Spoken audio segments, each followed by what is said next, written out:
you've got a room in your house that's a little on the plain side, or maybe you just want a major style makeover, consider this. How about bringing in some really cool architectural details in your space, like a wood accent wall?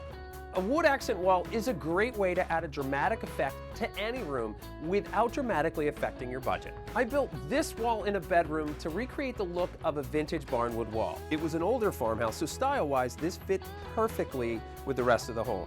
The bonus is, the wall alleviates the need for a costly headboard, and it elongates the room because it extends all the way up to the ceiling. This is a great trick if your room has lots of angles and dormers.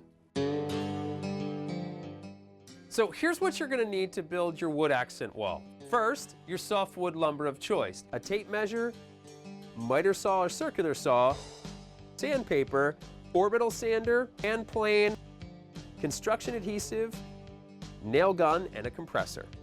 Now, softwood lumber is very easy to get. You can get it at your local hardware store, your big box store, or your local lumber yard. Depending on the size of your room or the wall that you want to cover will all depend on budget. Now, for you to get a pine board in a 1x6 like this, you're going to run roughly around $10 to $15 for one board, and that's an 8-foot length. Now, if you want to save a little bit of money, your pines and your Douglas fir is going to be a little less expensive than cedar and, say, redwood.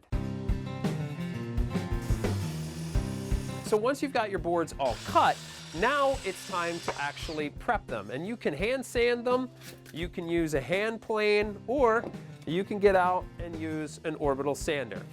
Hand sanding is a great way to get connected to your piece. However, it can take a little longer.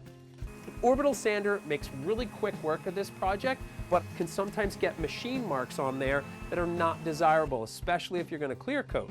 I'm a big fan of the hand plane. One, because there is nothing like a good curl that a hand plane gives. It brings me peace, but it also gives me a great rustic look that I always really go to. So now it's time to mount your boards to the wall. So first I recommend a little construction adhesive on the back and then nail it to the wall. But most importantly, what you want to do is finish the wood, to protect the wood.